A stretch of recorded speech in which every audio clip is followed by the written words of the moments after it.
चांगला आहे। देवेंद्रजी हे त्यांची भूमिका हे विकासाचं विजन असलेली भूमिका आहे आणि ज्याप्रमाणे मोदी सरकारने माननीय पंतप्रधान मोदीजींनी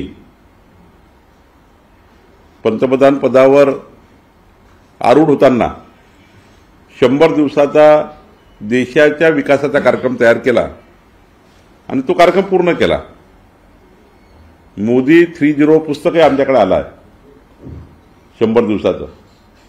माननीय देवेंद्रजी सुद्धा या भूमिकेत आहे आणि 100 दिवसाचा टास्क कार्यक्रम तयार करून टार्गेटेड कार्यक्रम तयार करून सर्व विभागाचा महाराष्ट्रातले 57-58 विभाग जे आहे या 57-58 विभागामध्ये काय 100 दिवसामध्ये उल्लेखित काम केलं पाहिजे ज्यातून समाजाला फायदा होईल असा त्यांनी मनात आणला आहे। तर मला वाटतं सरकार योग्य पद्धतीने देवेंद्र फडणवीस सरकार असल्यामुळं ते या सरकारचा 100 दिवसाचा कार्यक्रम तयार करून 100 दिवसात नेमकं काय झालं आहे ते आम्ही जनतेला कळवू।